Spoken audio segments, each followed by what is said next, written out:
84. 부모 형제보다 나를 더 사랑하지 않으면. 달란트의 비유. 누가 이웃입니까? 갈릴리 사람들의 피를 제물에 섞은 일. 성경 말씀. 누가복음 14장 25절에서 33. 수많은 무리가 함께 갈새 예수께서 돌이키사 이르시되 무릇 내게 오는 자가 자기 부모와 처자와 형제와 자매와 더욱이 자기 목숨까지 미워하지 아니하면 능히 내 제자가 되지 못하고 누구든지 자기 십자가를 지고 나를 따르지 않는 자도 능히 내 제자가 되지 못하리라. 너희 중에 누가 망대를 세우고자 할진 때 자기의 가진 것이 준공하기까지에 족할는지 먼저 앉아 그 비용을 계산하지 아니하겠느냐. 그렇게 아니하여 그 기초만 쌓고 능히 이루지 못하면 보는 자가 다 비웃어 이르되 이 사람이 공사를 시작하고 능히 이루지 못하였다 하리라. 또 어떤 임금이 다른 임금과 싸우러 갈 때에 먼저 앉아 1만 명으로서 저 2만 명을 거느리고 오는 자를 대적할 수 있을까 헤아리지 아니하겠느냐. 만일 못할 터이면 그가 아직 멀리 있을 때에 사신을 보내어 확친을 청할지니라. 이와 같이 너희 중에 누구든지 자기의 모든 소유를 버리지 아니하면 능히 내 제자가 되지 못하리라. 마태복음 25장 14절에서 30.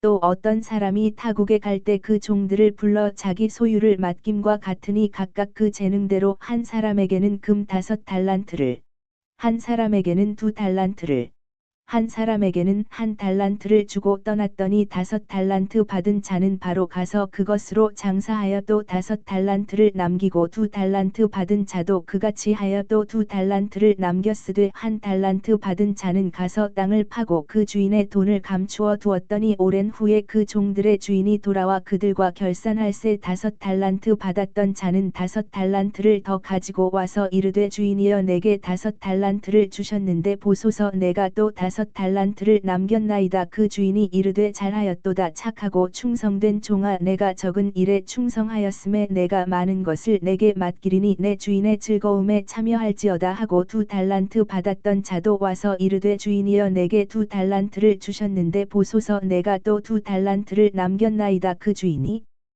이르되 잘하였도다. 착하고 충성된 종아 내가 적은 일에 충성하였음에 내가 많은 것을 내게 맡기리니 내 주인의 즐거움에 참여할지어다 하고 1달란트 받았던 자는 와서 이르되 주인이여 당신은 굳은 사람이라 심지 않은 데서 거두고 해치지 않은 데서 모으는 줄을 내가 알았으므로 두려워하여 나가서 당신의 달란트를 땅에 감추어 두었었나이다. 보소서 당신의 것을 가지셨나이다. 그 주인이 대답하여 이르되 악하고 게으른 종아 나는 심지 않은 데서 거두고 해치지 않은 데서 모으는 줄로 내가 알았느냐. 그러면 내가 마땅히 내 돈을 취리하는 자들에게나 맡겼다가 내가 돌아와서 내 원금과 이자를 받게 하였을 것이니라 하고 그에게서 그 1달란트를 빼앗아 10달란트 가진 자에게 주라. 무릇 있는 자는 받아 풍족하게 되고 없는 자는 그 있는 것까지 빼앗기리라. 이 무익한 종을 바깥 어두운 데로 내쫓으라. 거기서 슬피 울며 이를 갈리라 하니라.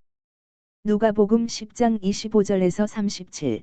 어떤 율법교사가 일어나 예수를 시험하여 이르되 선생님 내가 무엇을 하여야 영생을 얻으리이까. 예수께서 이르시되 율법에 무엇이라 기록되었으며 내가 어떻게 읽느냐. 대답하여 이르되 내 마음을 다하며 목숨을 다하며 힘을 다하며 뜻을 다하여 주 너의 하나님을 사랑하고 또한 내 이웃을 내 자신 같이 사랑하라 하였나이다. 예수께서 이르시되 내 대답이 옳도다. 이를 행하라 그러면 살리라 하시니 그 사람이 자기를 옳게 보이려고 예수께 여짜오되 그러면 내 이웃이 누구니이까. 예수께서 대답하여 이르시되 어떤 사람이 예루살렘에서 여리고로 내려가다가 강도를 만남에 강도들이 그 옷을 벗기고 때려 거의 죽은 것을 버리고 갔더라. 마침 한 제사장이 그 길로 내려가다가 그를 보고 피하여 지나가고 또 이와 같이 한 레위인도 그 곳에 이르러 그를 보고 피하여 지나가되 어떤 사마리아 사람은 여행하는 중 거기 이르러 그를 보고 불쌍히 여겨 가까이 가서 기름과 포도주를 그 상처에 붓고 싸매고 자기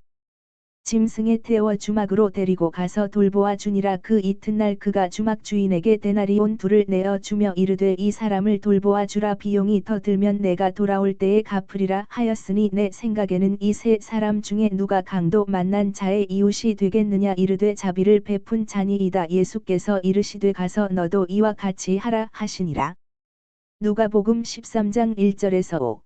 그때 마침 두어 사람이 와서 빌라도가 어떤 갈릴리 사람들의 피를 그들의 제물에 섞은 일로 예수께 아뢰니 대답하여 이르시되 너희는 이 갈릴리 사람들이 이같이 해 받음으로 다른 모든 갈릴리 사람보다 죄가 더 있는 줄 아느냐. 너희에게 이르노니 아니라 너희도 만일 회개하지 아니하면 다 이와 같이 망하리라. 또 실로암에서 망대가 무너져 치어 죽은 18사람이 예루살렘에 거한 다른 모든 사람보다 죄가 더 있는 줄 아느냐. 너희에게 이르노니 아니라 너희도 만일 회개하지 아니하면 다 이와 같이 망하리라.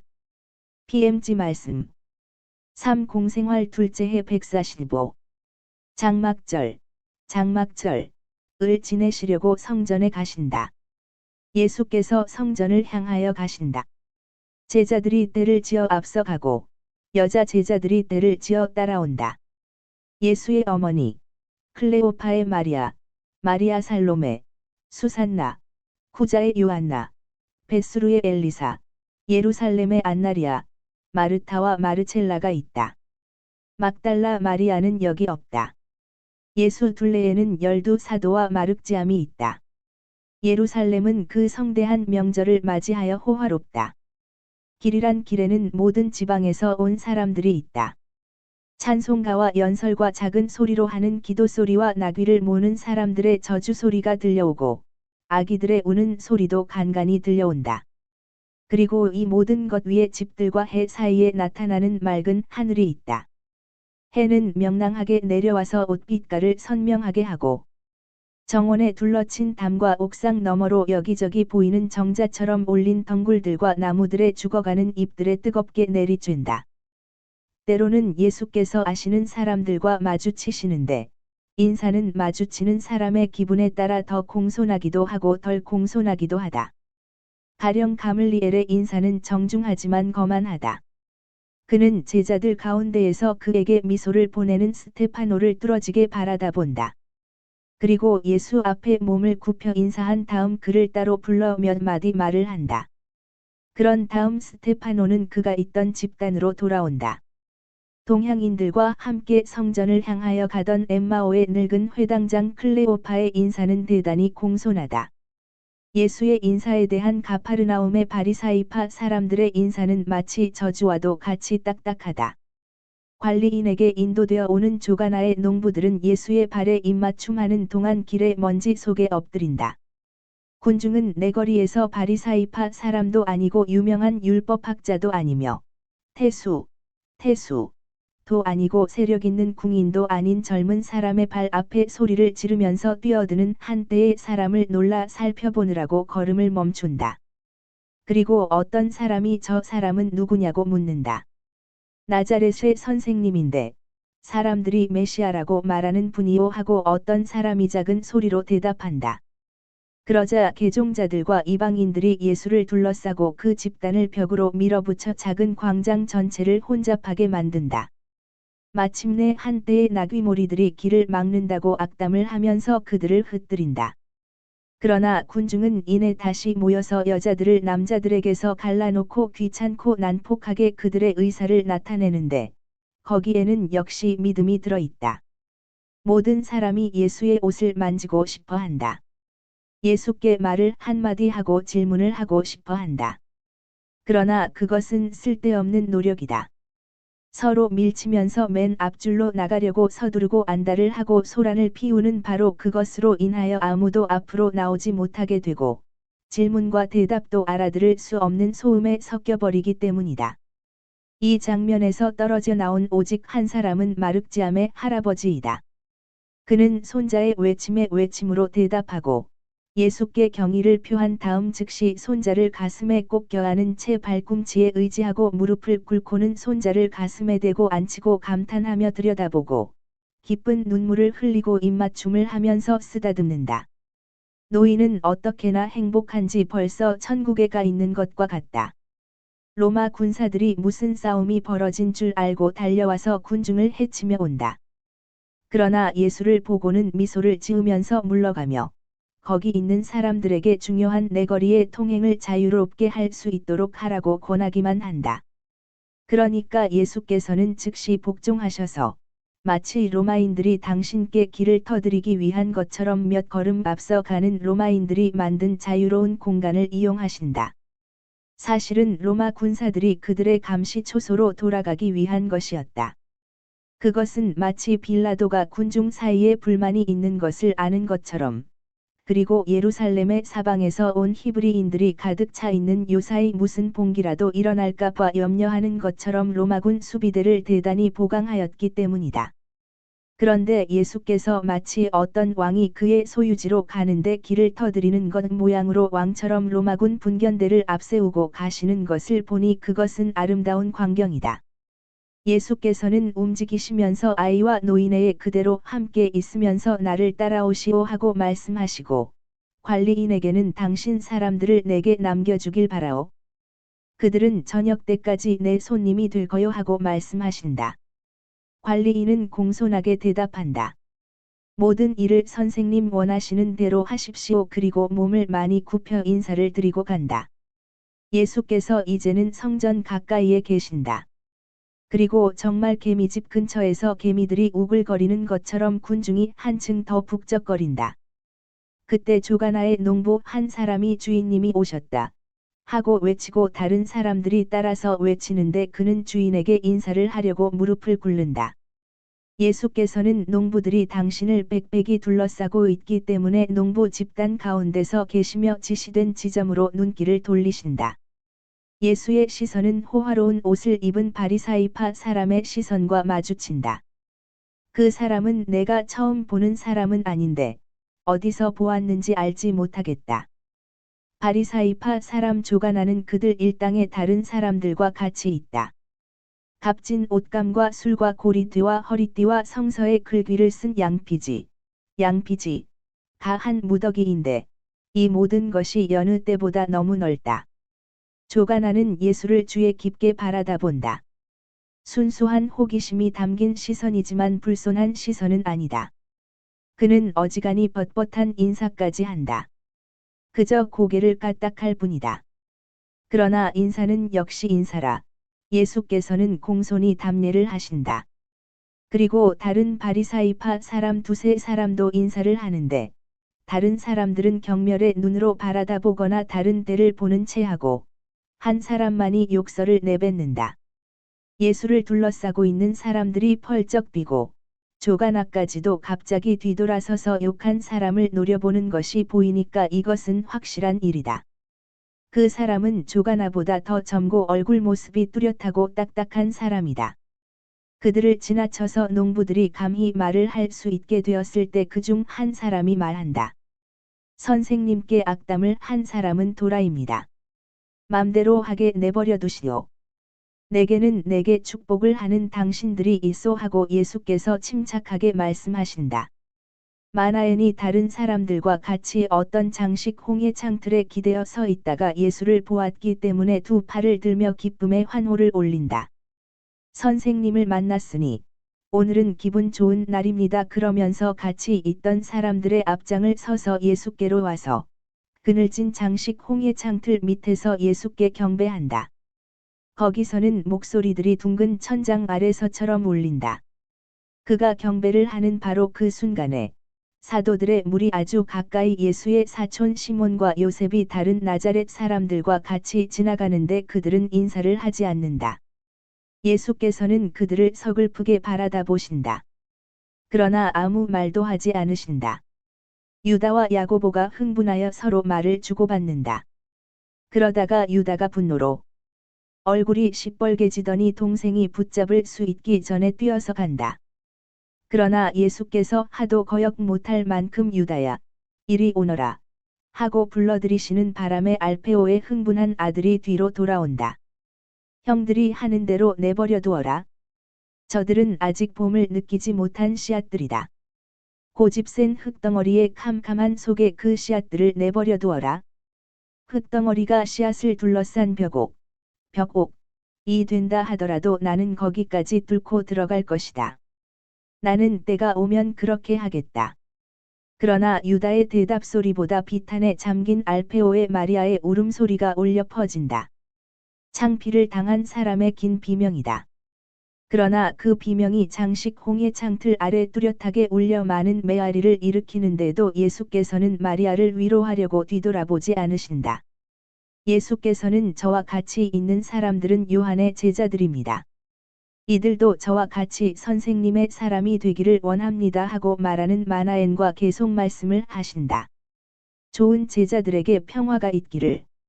저 앞에는 영원히 나와 같이 있을 마리아와 요한과 시메온이 있어. 나는 저들을 받아들인 것과 같이 당신들도 받아들이오. 거룩한 예고자에게서 내게 오는 것은 무엇이든지 소중하니까요. 그리고 성전 구내에 도착하신 다음에 예수께서는 관계에 따른 물건을 사서 관례에 따른 봉헌을 하라고 가리옷 사람과 열성당원 시몬에게 명령하신다. 그리고 사제 요한을 불러 말씀하신다. 이곳에 속해 있는 당신은 진리를 알 자격이 있다는 것을 아는 어떤 레위파 제관을 청하는 일을 맡아 하시오. 올해에는 내가 참으로 기쁜 명절을 지낼 수 있기 때문이요. 오늘만큼 즐거운 날이 다시는 절대로 없을 거요. 주님 왜요? 하고 율법학자 요한이 묻는다. 모두가 보이게 또 정신적으로 내 둘레에 있기 때문이요. 그러나 저희들은 항상 선생님과 같이 있을 것입니다. 그리고 저희와 함께 다른 많은 사람도요 하고 사도 요한이 격렬하게 단언하고 모두가 일제히 그 말을 되풀이한다. 예수께서는 빙그레 웃으시고 말씀을 안 하신다. 그동안 사제 요한은 스테파노와 함께 명령을 이행하려고 성전 안으로 나아간다. 예수께서는 그의 뒤에 대고 우리는 이교도의 회당에 가 있을 터이니 그리 오시오 하고 외치신다. 그들은 들어간다. 그리고 거의 즉시 니고데모를 만난다. 니고데모는 몸을 깊이 숙여 인사한다. 그러나 예수께로 가까이 오지는 않는다. 그러나 그는 예수와 서로 통하는 조용한 미소를 주고받는다. 여자들이 그들에게 허락된 곳에서 걸음을 멈추는 동안 예수께서는 남자들과 같이 히브리인들만이 갈 수 있는 곳으로 기도를 하러 가신다. 그리고 모든 의식을 다 행하신 다음 이교도들의 회랑에서 기다리는 사람들을 다시 만나시려고 돌아오신다. 매우 넓고 높은 회랑뜰에는 교사들의 가르침을 듣는 군중이 꽉 차 있다. 예수께서는 앞으로 보내신 두 사도와 두 제자가 멈추어 있는 것을 보시는 곳을 향하여 가신다. 즉시 그들이 예수를 둘러싸고 사람들이 가득 차 있는 대리석 마당 여기저기에 있던 다른 많은 사람도 사도들과 제자들과 합친다. 호기심이 대단해서 유다교 교사들의 어떤 제자들도 예수 주위를 빽빽이 둘러싼 군중에게 가까이 온다. 그들이 자발적으로 오는지 교사들이 보내서 오는 것인지는 모르겠다. 예수께서 느닷없이 물으신다. 왜 내 주위로 몰려오는지 말해 보시오. 여러분은 잘 알려지고 지혜롭고 호평을 받는 교사들을 가지고 있습니다. 그러나 나는 알려지지도 않았고 호평도 받지 못합니다. 그런데 왜 내게로 옵니까? 우리는 선생님을 사랑하기 때문입니다 하고 어떤 사람들은 말하고 어떤 사람들은 선생님은 다른 사람들과는 다른 말씀을 하시니까요 하고 말하고 또 어떤 사람들은 선생님에 대해서 말하는 것을 들었기 때문입니다. 선생님만이 영원한 생명의 말씀을 가지고 계시고 또 말과 일치하는 행동을 하시기 때문입니다. 또 끝으로 우리는 선생님의 제자들과 합쳐지기를 원하기 때문입니다 하고 말한다. 예수께서는 그들의 가장 깊숙이 감추어진 반응을 읽기 위하여 시선으로 그들을 꿰뚫으시려는 듯이 그들이 말하는 데 따라서 바라다 보신다. 그러니까 어떤 사람들은 이 시선을 감당하지 못하고 떠나가거나 기둥이나 그들보다 더 큰 사람들의 뒤에 가서 숨는다. 예수께서 다시 말씀하신다. 그러나 여러분은 나를 따라온다는 것이 무슨 뜻인지, 무엇을 명하는지 아십니까? 호기심은 대답을 들을 자격이 없기 때문에 또 내 말을 갈망하는 사람은 자연 그의 사랑을 내게 주고 또 나와 결합하기를 원하기 때문에 이 말에 대해서만 대답을 하겠습니다. 왜 이런 말을 하느냐 하면 말을 한 사람들 중에는 두 가지 집단이 있기 때문입니다. 하나는 호기심을 가진 사람들인데 그 사람들에게는 내가 관심을 가지지 않습니다. 또 하나는 자발적으로 온 사람들인데 나는 이 사람들에게 이 부름의 엄격함을 거짓없이 가르치겠습니다. 제자로서 내게 온다는 것은 오직 하나의 사랑을 위해서, 즉 내 사랑을 위해서 모든 사랑을 포기한다는 뜻입니다. 자기 자신에 대한 이기주의적인 사랑, 재물이나 관능성이나 권력에 대한 사악한 사랑, 아내에 대한 올바른 사랑, 어머니 아버지에 대한 거룩한 사랑, 자식들과 형제들의 다정한 사랑, 또는 자식들과 형제들에 대한 다정한 사랑, 이 모든 것이 누가 내 사람이 되고자 하면 내게 대한 사랑에 양보해야 합니다. 정말 잘 들어두시오. 내 제자들은 하늘을 날아다니는 새들보다 자유로워야 하고, 아무에게도 아무 것에도 제지당하지 않고 공간을 돌아다니는 바람보다도 더 자유로워야 합니다. 무거운 물질적인 사랑에 사슬도 없고, 끈도 없고, 가장 보잘것없는 방벽에 가는 거미줄까지도 없이 자유로워야 합니다. 정신은 육체라는 무거운 고치 속에 갇혀 있는 약한 나방과 같은 것이어서 무지개 빛깔로 아롱지고 만져서 느껴지지 않는 거미줄의 작용으로 그 나방이 나는 것이 둔해질 수 있거나 또는 완전히 정지될 수도 있습니다. 검이란 관능성이나 희생에 있어서의 너그러움이 없음을 말하는 것입니다. 나는 모든 것을 하나 남김없이 원합니다. 정신이 영혼들의 도둑인 사탄이라는 그 흉악한 거미가 친 줄과 같은 애정과 풍습과 잔소리와 공포라는 거미줄에 확실히 붙잡혀 있지 않기 위하여는 주는 이 자유, 주는 이 너그러움이 필요합니다. 누가 만일 내게로 오고자 하면서 아버지, 어머니, 아내, 자식들, 형제자매, 그리고 자기의 목숨까지도 거룩하게 미워하지 않으면 내 제자가 될 수 없습니다. 나는 거룩하게 미워한다고 말했습니다. 여러분은 마음속으로 이렇게 말할 것입니다. 선생님은 미움은 절대로 거룩하지 않다고 가르치시는데 스스로 모순된 말을 하신다 하고 그렇지 않습니다. 나는 스스로 모순된 말을 하지 않습니다. 나는 아버지와 어머니, 아내와 자식들, 형제자매, 그리고 목숨에 대해서도 둔한 사랑, 육체적인 사랑의 격정을 미워하라고 말합니다. 그리고 한편으로는 영들의 특유한 경쾌한 자유로 부모 형제와 목숨을 사랑하라고 명합니다. 부모 형제와 목숨을 하느님 안에서 하느님을 위하여 사랑하서 절대로 하느님을 그들 뒤로 가시게 하지 말고 그들을 돌보고 그들을 제자가 이른 곳, 즉 진리이신 하느님께로 인도하도록 마음을 쓰시오. 이렇게 하면 여러분은 부모와 하느님을 거룩하게 사랑해서 두 가지 사랑을 일치시키고 핏줄의 관계를 가지고 무거운 짐을 만들지 않고 날개를 만들 것이고 잘못을 만들지 않고 올바름을 만들 것입니다. 여러분의 목숨까지도 나를 따르기 위하여는 미워할 각오를 해야 합니다. 목숨을 잃거나 인간적으로 고통스럽게 하는 것을 두려워하지 않고 그것을 나를 섬기는 데 바치는 사람은 목숨을 미워하는 것입니다. 그러나 표면적인 미움에 지나지 않습니다. 별로 높이 올라가지 못하는 인간의 짐승보다 별로 나을 것이 없는 순전히 현세전인 사람의 생각으로 부정확하게 미움이라고 부르는 감정입니다. 정신에 점점 더 큰 생명을 주기 위하여 그들의 생활의 관능적인 만족을 거절하는 것인 이 표면상의 미움은 실제로는 사랑입니다. 이것은 이 세상에 있는 것 중에서 가장 고상하고 가장 축복받은 사랑입니다. 천한 만족에 대한 이 거부, 애정의 관능성에 대한 이 금지, 부당한 비난과 악에 있는 언급, 벌, 소박, 저주, 또 어쩌면 박해를 당할지도 모르는 이 위험이 모두가 고통의 계속입니다. 그러나 이것들을 받아들여서 십자가처럼 짊어져야 하며 의인이 되어 하느님께로 가기 위하여 지난날의 모든 죄를 그 위에서 보속하고 그것으로써 우리가 사랑하는 사람들을 위하여 참되고 힘있고 거룩한 모든 은총을 하느님에게서 얻는 교수대 모양으로 짊어져야 합니다. 자기의 십자가를 지지 않고 나를 따르지 않는 사람은, 그렇게 할 줄을 알지 못하는 사람은 내 제자가 될 수 없습니다.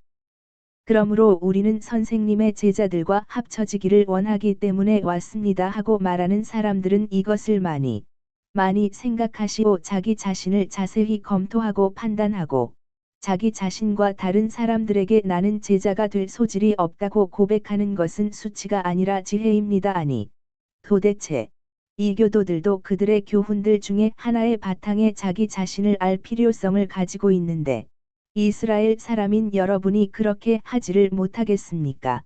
내게로 오는 사람들은 매우 행복하리라는 것을 항상 기억하시오. 그러니 나와 나를 보내신 분을 배반하려고 오는 것보다는 전혀 오지 않고 여러분이 지금까지 그랬던 것처럼 율법의 아들로 남아있는 편이 더 나을 것입니다.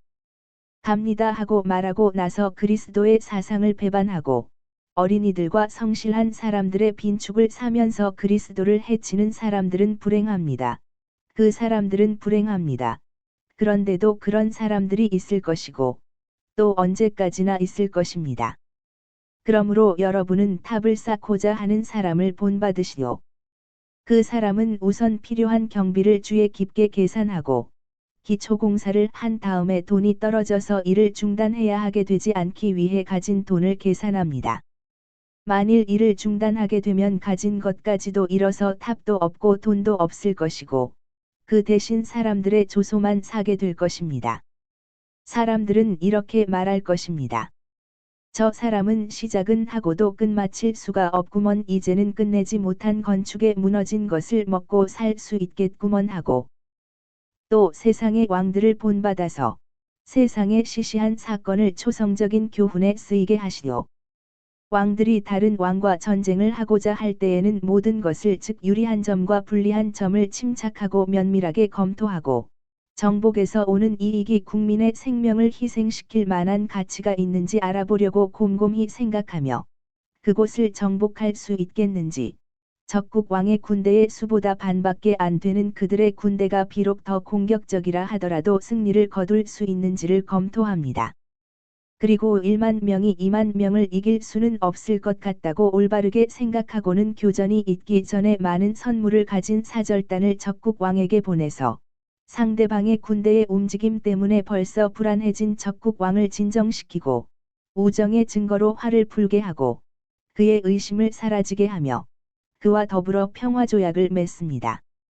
사실 인간적으로나 영신적으로나 전쟁보다는 이것이 항상 더 유리한 것입니다.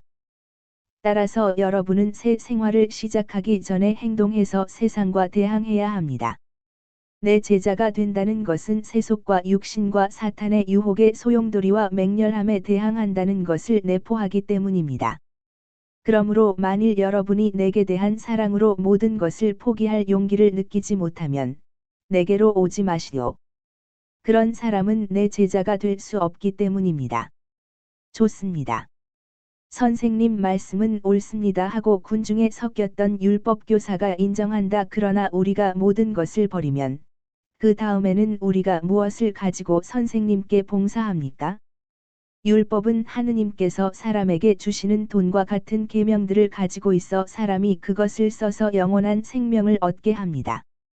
그런데 선생님은 모든 것을 버리라고 말씀하시면서 아버지, 어머니, 재물, 명예 따위를 지적하십니다. 그렇지만 하느님께서는 이것들을 주시면서 모세의 입을 통하여 하느님의 눈에 의인으로 보이기 위하여 그것들을 거룩하게 쓰라고 말씀하셨습니다. 그런데 선생님께서 우리에게서 모든 것을 빼앗아 가시면 선생님은 우리에게 무엇을 주십니까?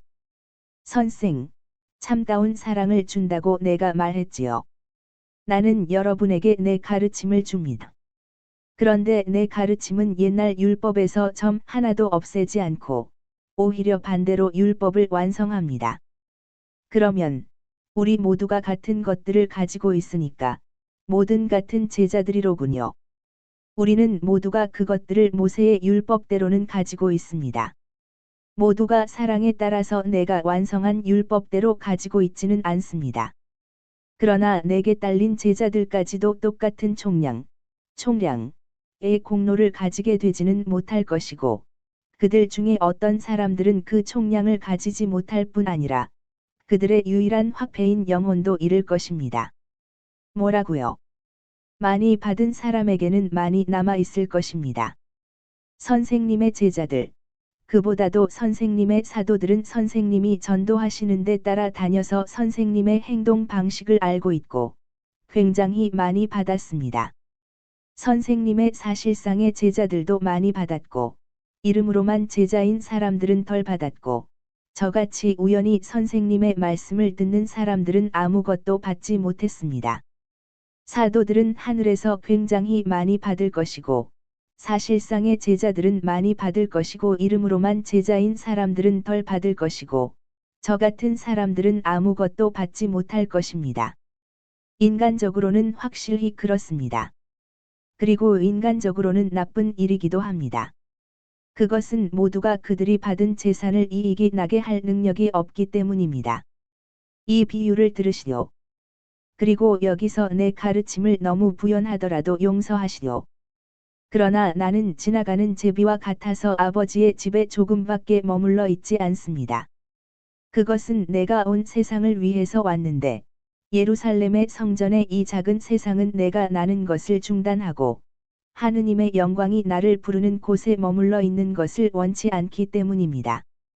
왜 그런 말씀을 하십니까? 이것이 사실이니까요. 율법교사는 주위를 둘러보고 고개를 숙인다. 그는 예수를 둘러싸고 있는 집단을 점점 더 크게 만든 최고회의 의원들과 교사들과 바리사이파 사람들의 너무나 많은 얼굴에 그것이 사실이라고 씌어 있는 것을 본다. 경로하여 파랗게 되었거나 성이 나서 시뻘개진 얼굴들, 저주의 말과 독을 품은 침이나 다를 바 없는 눈길들, 사방에서 술렁이고 있는 원한, 그리스도를 학대하고자 하는 욕망 따위를 본다. 이 욕망은 선생님을 둘러싸고 있는 충성스런 군중, 선생님을 보호하기 위하여는 무엇이든지 할 각오가 되어 있는 군중이 무섭고, 또 아마 온유한 갈릴레아 선생에 대하여 호의를 가진 로마에게서 벌을 받을까 봐 두렵기도 하여 욕망으로만 남아 있다. 예수께서는 다시 침착하게 비유로 당신 생각을 설명하기 시작하신다. 긴 여행을 떠나서 오랫동안 집을 비우게 된 어떤 사람이 모든 하인을 불러 그들에게 자기의 모든 재산을 맡겼습니다. 한 사람에게는 은화 5달란트를 주고, 한 사람에게는 은화 2달란트, 또 한 사람에게는 금화 1달란트만을 주었습니다. 각자에게 그의 지위와 능력에 따라 주었습니다. 그리고는 길을 떠났습니다. 그런데 은화 5달란트를 받았던 하인은 그의 돈을 가지고 가서 능란하게 이용했고, 얼마 후에는 그 5달란트가 5달란트를 더 벌어왔습니다. 2달란트를 받은 하인도 마찬가지로 해서 그가 받은 돈을 배로 늘렸습니다. 그러나 주인이 더 많이 주었던 하인, 즉 순금 1달란트, 탤런트, 달란트는 고대 그리스의 무게의 단위로 20 내지 27kg의 무게였다고 함. 한편 화폐 단위로는 금이나 은으로 무게 1달란트에 해당하는 값어치였다고 함. 를 주인에게서 받았던 하인은 어떻게 할지를 몰라서 겁이 나고, 도둑도 무섭고, 여러 가지 공상적인 일로 겁이 나고, 특히 게으르기 때문에 땅에 큰 구덩이를 파고 주인의 돈을 거기에 감추었습니다. 여러 달이 지나서 주인이 돌아왔습니다. 주인은 즉시 하인들을 불러 그가 맡긴 돈을 돌려달라고 했습니다. 은전 5달란트를 받았던 하인이 나와서 말했습니다. 여기 있습니다. 나으리께서 제게 은화 5달란트를 주셨습니다. 그런데 나으리께서 주신 돈을 이익을 내게 하지 않으면 좋지 않을 것으로 생각됐기 때문에 요령 있게 처리해서 5달란트를 더 벌었습니다. 그 이상은 할 수가 없었습니다. 좋다. 착하고 충실한 하인아. 석 잘했다. 너는 얼마 안 되는 일에 충실하고 부지런하고 정직했으니 많은 일에 대해서 내게 권위를 주겠다. 내 주인의 기쁨을 같이 해라. 그 다음 2달란트를 받았던 하인이 나와서 말했습니다. 저는 나으리의 이익을 위해서 감히 나으리의 재산을 썼습니다. 제가 나으리의 돈을 어떻게 썼는지를 보여주는 회계는 이렇습니다. 아시겠지요? 전에는 은화 2달란트가 있었는데 지금은 4달란트가 있습니다. 나으리 만족하십니까? 그러자 주인은 첫 번 하인의 개와 같은 대답을 했습니다. 끝으로 주인의 가장 큰 신임을 얻어서 금화 1달란트를 받았던 하인이 나왔습니다. 그는 그 금화를 감추어 두었던 곳에서 꺼내 가지고 와서 이렇게 말했습니다. 나으리께서는 제가 신중하고 충실하다는 것을 아시기 때문에 제게 가장 큰 값어치를 맡기셨습니다. 제가 신중하고 충실한 것은 나으리께서 융통성이 없고 까다로우시며 나으리의 돈이 충나는 것을 용납하지 않으시고 손해가 나는 경우에는 나으리 가까이에 있는 사람을 비난하신다는 것을 알기 때문입니다. 사실 나으리께서는 씨 뿌리지 않은 곳에서 추수하시고 아무것도 베풀지 않은 곳에서 거두어 들이시며 나으리의 은행가나 관리인에게 동전 한 푼도 선사하지 않으시기 때문입니다. 나으리께는 청구하시는 만큼 돈을 드려야 합니다. 그래서 저는 이 재산을 축낼까봐 무서워서 가지고 가서 감추었습니다. 저는 아무도 믿지 않았고 저 자신도 믿지 않았습니다. 이제는 이것을 판에서 나으리께 돌려드리는 것입니다. 여기 있습니다. 오 옳지 못하고 게으른 하인아, 정말이지. 너는 나를 알지 못하고 내 돈을 자고 있게 내버려 두어서 내 만족을 사랑하지 않았기 때문에 나를 사랑하지 않았다. 너는 내가 내게 대해서 가졌던 평가를 저버렸고 너 스스로 못되는 말을 하고 너 자신을 비난하고 단죄한다. 너는 내가 씨 뿌리지 않은 곳에서 추수하고 베풀지 않은 곳에서 거두어 들인다는 것을 알고 있었다. 그러면 왜 내가 추수를 하고 거두어 들일 수 있게 하지 않았느냐? 내 신임에 이렇게 보답하느냐? 내가 나를 이렇게 아느냐? 왜 내 돈을 은행에 갖다 맡겨서 내가 돌아와서 이자와 함께 그 돈을 찾아오게 하지 않았느냐? 나는 이런 목적으로 특별한 관심을 기울여 가르쳤었는데 게으르고 어리석은 너는 그것을 참작하지 않았다. 그러므로 내 달란트와 일체의 다른 재산을 빼앗아 10달란트를 가진 사람에게 주게 하겠다. 그러나 그 사람은 벌써 10달란트나 있는데 이 사람은 아무것도 없이 있게 되는데요. 하고 사람들이 반대했습니다. 맞았다. 많이 가지고 또 가진 것을 이익이 나게 하는 사람에게는 더욱 더 주어서 넘쳐 흐를 만큼 많게 할 것이다. 그러나 가질 마음이 없어서 가지지 못한 사람에게서는 그가 받은 것까지도 빼앗을 것이다. 내 신임을 저버리고 내가 주었던 선물을 비생산적인 채로 내버려둔 무익한 하인은 내 땅에서 내쫓아서 울고 괴로워하며 떠나가게 하여라. 이것이 비유입니다. 선생이 보시다시피 제일 많이 받았던 사람에게 제일 적게 남았는데 그것은 그 사람이 하느님의 선물을 보존할 만하지 못했기 때문입니다. 그래서 그저 이름으로만 제자이고 따라서 이용할 만한 것을 별로 가지지 못한 사람 중에 하나라고 선생이 말한 그 사람이나 또 선생이 말하다시피 내 말을 우연히 듣고 자본이라고는 그들의 영혼밖에 없는 사람들 중에 한 사람이 더 많이 받았던 사람에게서 빼앗은 금화 1달란트와 그 금화가 이익을 가져온 것이 있으면 그것까지 가지게 되지 말라는 법이 없습니다. 사람의 반응이 수없이 많기 때문에 주님이 보이시는 뜻밖의 일도 무한히 많습니다. 여러분은 이 교도들이 영원한 생명에 이르고 사마리아 사람들이 하늘나라를 차지하는 것을 볼 것이고 나를 따르는 순수한 이스라엘 사람들이 하늘나라와 영원한 생명을 잃는 것을 볼 것입니다. 예수께서 입을 다무시고 마치 일체의 토론의 종지부를 찍으시려는 듯이 성전 군의 쪽으로 몸을 돌리신다. 그러나 진지하게 들으려고 회랑 아래 앉아있던 율법 박사 한 사람이 일어나 앞으로 나아오면서 묻는다. 선생님, 영원한 생명을 얻기 위하여는 어떻게 해야 합니까? 선생님께서는 다른 사람들에게 대답하셨으니 제게도 대답해 주십시오. 왜 나를 시험하고자 하십니까? 왜 거짓말을 하려고 하십니까? 내가 더 명쾌하고 더 완전한 사상들을 율법에 덧붙이기 때문에 율법을 왜곡하는 말들을 하기를 바라는 것입니까? 율법에 무엇이라고 씌어 있습니까? 대답해 보시오. 율법의 주된 계명은 무엇입니까? 내 마음을 다하고 내 목숨을 다하고 내 힘을 다하고 내 생각을 다하여 주님이신 내 하느님을 사랑하라. 그리고 내 이웃을 내 몸같이 사랑하라입니다. 자, 잘 대답하셨습니다. 그렇게 하시오. 그러면 영원한 생명을 얻을 것입니다. 그런데 누가 제 이웃입니까? 세상에는 선인과 악인, 아는 사람이나 모르는 사람, 이스라엘의 친구와 원수가 가득 차 있습니다. 그러니 누가 제 이웃입니까? 어떤 사람이 산골짜기 길로 해서 예루살렘에서 예리고로 가고 있었는데 강도들을 만났습니다.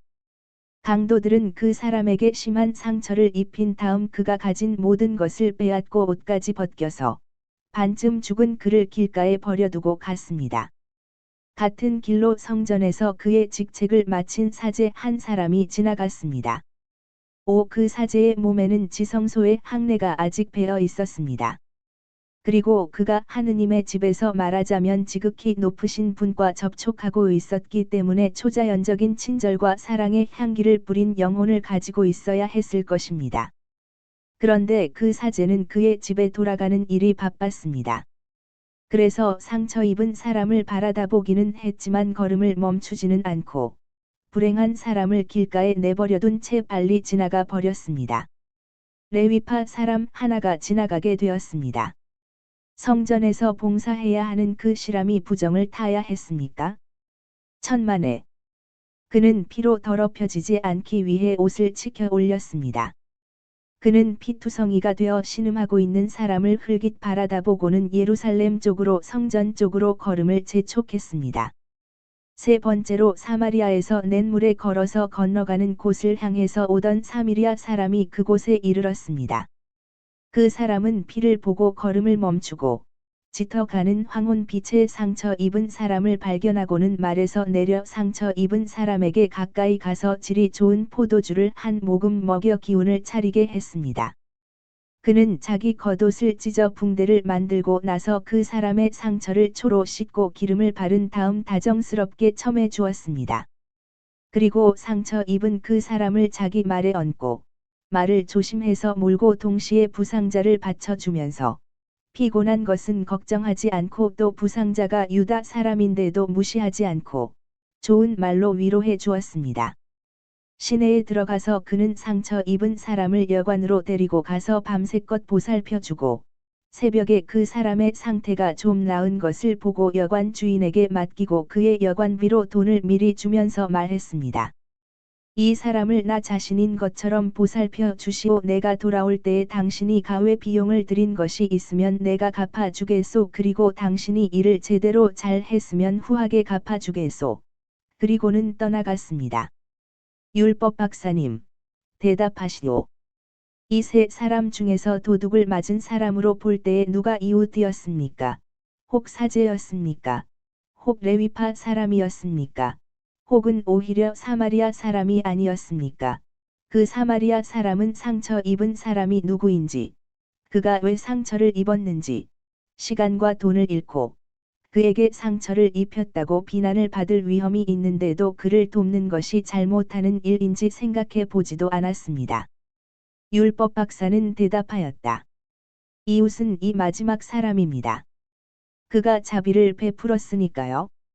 선생도 그렇게 하시오. 그러면 선생이 이웃을 사랑하는 것이 될 것이고, 이웃을 통하여 하느님을 사랑하는 것이 될 것입니다. 그렇게 하면 영원한 생명을 얻을 자격을 가질 것입니다. 아무도 감히 말을 하지 못하였다.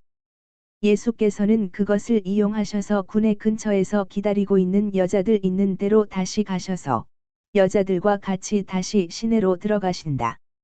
이제는 제자들에게 사제 두 사람이, 아니 그보다도 사제 한 사람과 레위파 사람 한 명이 합류하였다. 레위파 사람은 새파랗게 젊은 사람이고 사제는 나이가 매우 많은 사람이다. 그러나 예수께서 이제는 어머니와 말씀하신다. 예수와 어머니 사이에는 마륵지암이 있다. 예수께서 어머니께 물으신다. 어머니, 제 말을 들으셨습니까? 아들아, 들었다. 그리고 클레오파의 마리아의 슬픔에 내 슬픔도 보태졌다. 마리아는 성전에 들어가기 전에 좀 울었다. 어머니, 저도 압니다. 그리고 의 동기도 압니다. 그러나 마리아는 울어서는 안 됩니다. 다만 기도만 해야 합니다. 5. 마리아는 기도를 아주 많이 한다. 요 며칠 밤 동안 그의 초막에서 잠든 아들들 사이에서 기도하며 울었단다. 나는 잎으로 된 이웃의 얇은 벽을 통해서 마리아가 우는 소리를 들었다. 요셉과 시몬이 그렇게 가까이 있으면서도 그렇게 갈라져 있는 것을 보고 말이다. 그런데 우는 것은 마리아만이 아니다. 내게는 그렇게도 침착해 보이는 요한나도 나와 함께 울었다. 어머니, 왜요? 쿠자의 행동이 설명할 수 없기 때문이다. 쿠자는 무슨 일에나 요한나에게 도움을 좀 주고 무슨 일에나 요한나를 좀 물리친다. 단둘이 있어서 보는 사람이 아무도 없으면 여전히 모범적인 남편이다. 그러나 그와 함께 다른 사람들이, 물론 궁중 사람들 말이지, 다른 사람들이 있으면 그때에는 다정스러운 아내에 대해서 독선적이고 경멸적인 사람이 된단다. 요한나는 왠지 이해를 못한다. 제가 말씀드리지요. 쿠자는 헤로데의 하인입니다. 제 말씀을 이해하세요.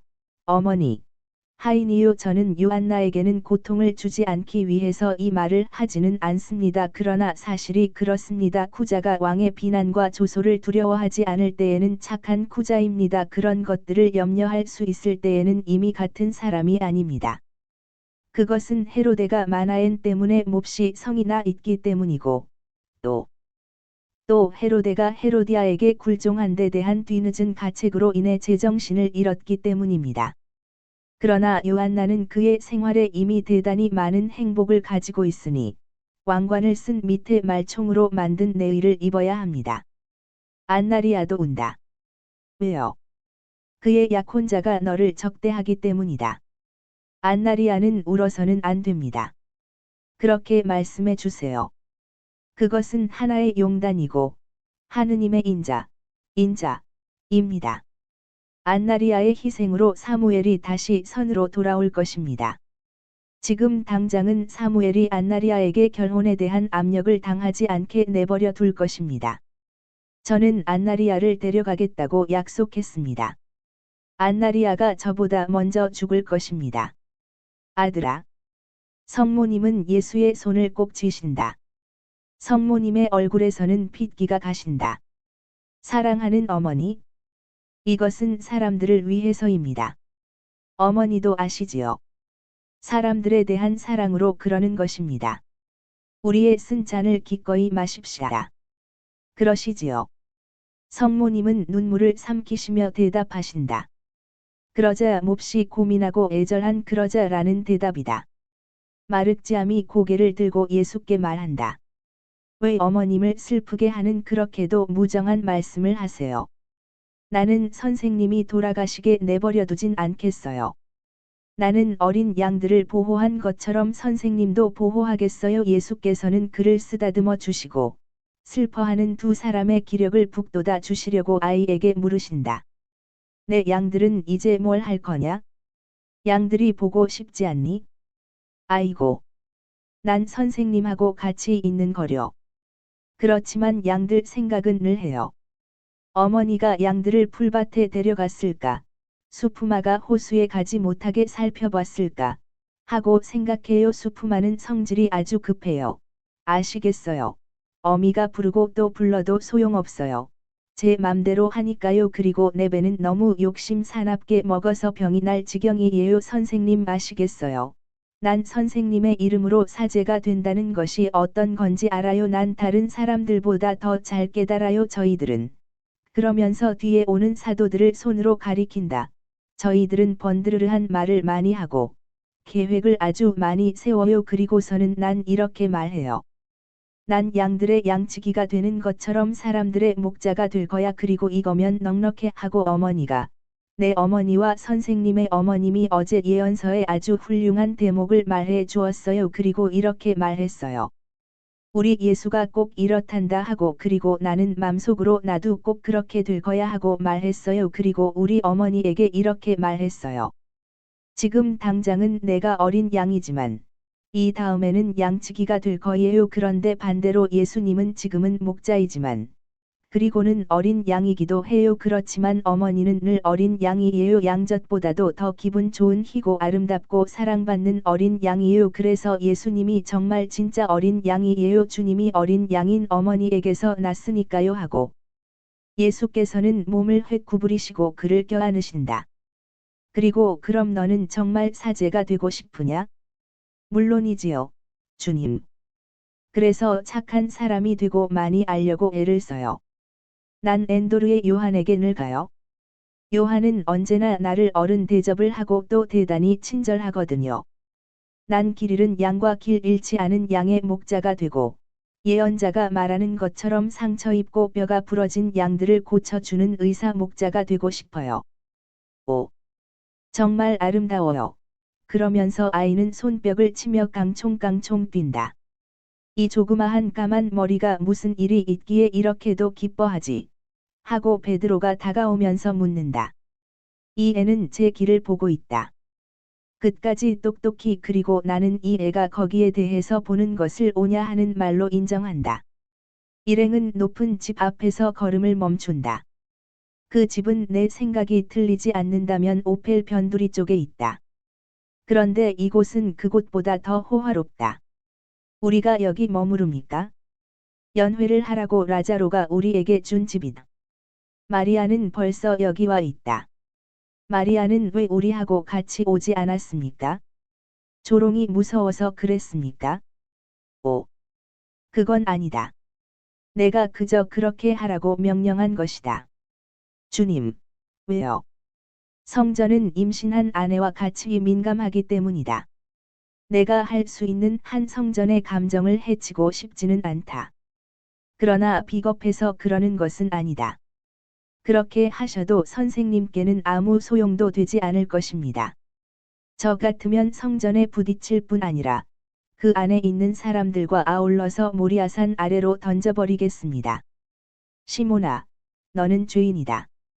자기와 같은 사람들을 위해 기도를 해야지 죽여서는 안 된다. 저는 죄인입니다.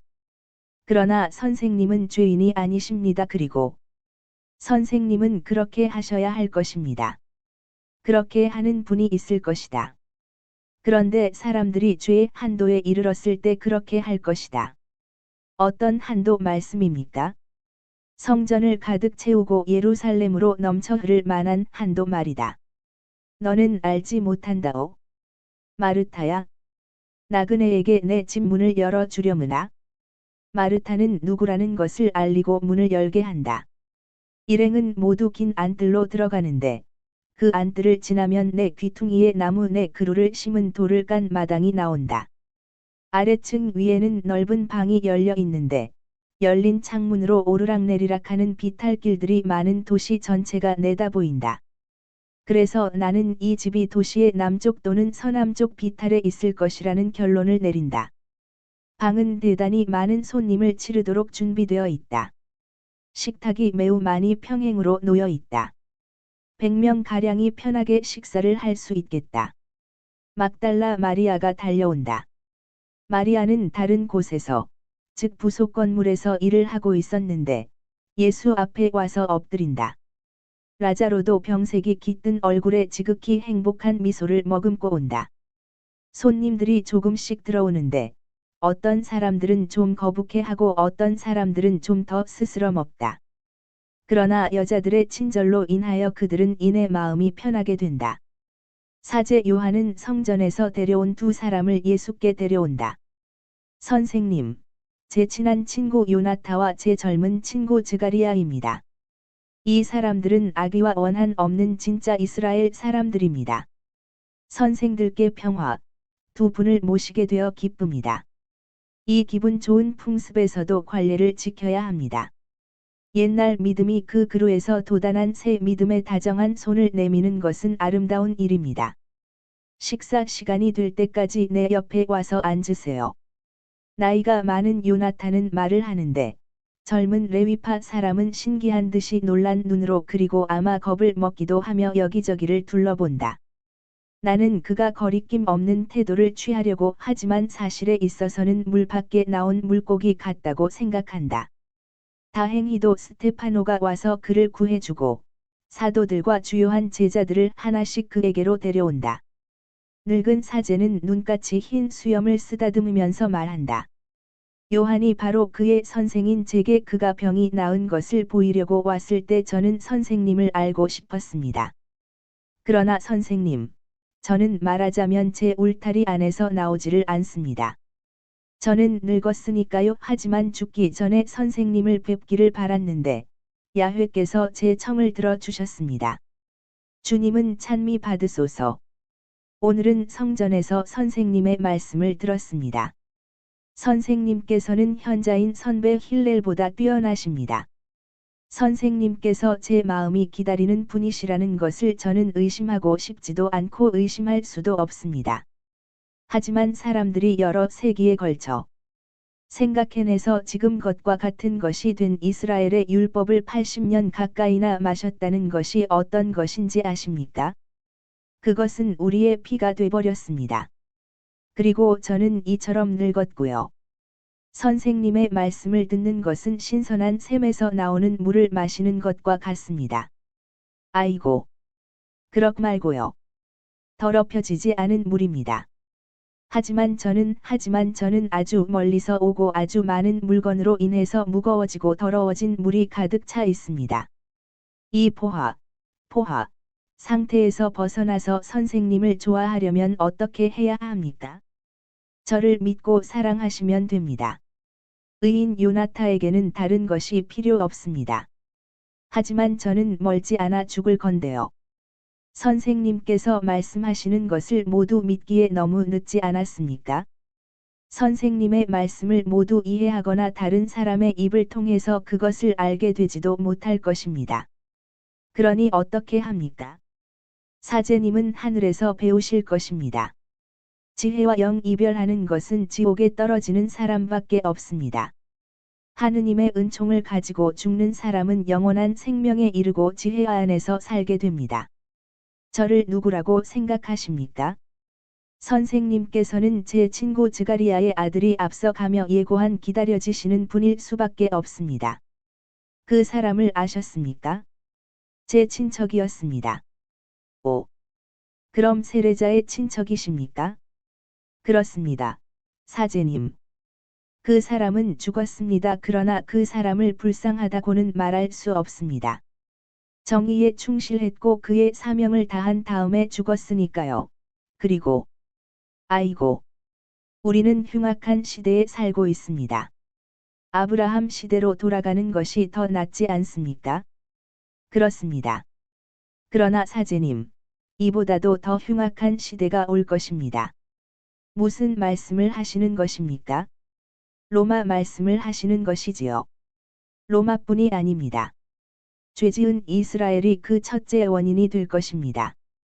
사실입니다. 하느님께서 우리를 벌하시는 것입니다. 우리는 마땅히 그런 일을 당해야 합니다.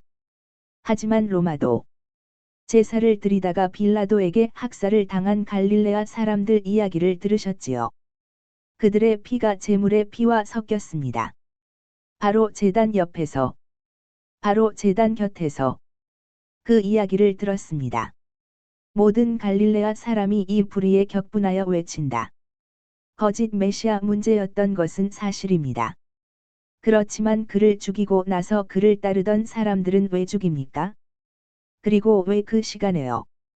혹 그들이 더 죄인이었던가요? 예수께서는 조용하라고 명령하시고 나서 말씀하신다. 너희들이 그 사람들이 수많은 다른 갈릴레아 사람들보다 더 죄인이었고 그 때문에 죽임을 당한 것이 아닌가 하고 생각하느냐? 그렇지 않다. 그들이 더 죄인이 아니었다. 나 진정 너희들에게 말한다마는 그들이 희생을 치렀는데 만일 너희가 주님께로 회개하지 않으면 다른 사람들도 많이 희생을 치를 것이다. 만일 너희가 모두 속죄를 하지 않으면 갈릴레아에서나 다른 곳에서 모두 똑같은 모양으로 죽을 것이다. 나 분명히 말한다. 타격을 당한 사람들이 언제나 가장 악한 사람들이라고 생각해서는 안 된다. 각자가 자기 성찰을 하고 다른 사람들을 판단할 것이 아니라 자기 자신을 판단할 것이다. 또 실로에의 탑이 무너져서 갈려 죽은 저 18명도 예루살렘에서 가장 죄 많은 사람들이 아니었다. 내 분명히 말하지만 만일 너희가 저 사람들처럼 다만 정신적으로 만이라도 갈려 죽지 않으려거든 속죄를 하고 또 하여라. 이스라엘의 사제님, 가십시다. 식사 준비가 다 되었습니다. 사제는 항상 그가 상징하고 상기시키는 사상 때문에 존경해야 하는 분이니까 음식을 바치고 축복하는 일은 모두 나이가 아래인 저희들 가운데 제일 연장자이신 사제님이 하실 일입니다. 선생님 안 됩니다. 안 됩니다. 선생님 앞에서는 제가 할 수 없습니다. 선생님은 하느님의 아들이신 거려. 사제님은 제단 앞에 향을 들이시지요. 그런데 혹 그곳에는 하느님이 계신다고 생각하지 않으시는 것입니까? 그건 믿습니다. 제 온 힘을 다해서 믿습니다. 그러면요. 지극히 높으신 분의 지극히 거룩하신 영광 앞에서 두려워하지 않고 제물을 바치시는데, 사제님께 밤이 찾아오기 전에 사제님에게도 하느님의 강복을 갖다 드리려고 육체를 취한 자비 앞에서는 왜 두려워하고자 하십니까? 5. 이스라엘 사람들인 여러분은 사람이 하느님을 가까이 하면서도 죽지 않을 수 있도록 바로 그 때문에 견딜 수 없는 내 천주성의 육체의 베일을 씌웠다는 것을 알지 못합니다. 오셔서 믿고 행복하십시오. 저는 사제님을 통해서 아론에서부터 이스라엘의 정의로운 사제일 마지막 사제에 이르기까지, 어쩌면 사제님에게 이르기까지의 모든 거룩한 사제들을 존경합니다. 이런 말을 하는 것은 사실 우리 가운데에서 사제의 성덕이 마치 돌보지 않고 내버려둔 초목과 같이 시들어 가기 때문입니다.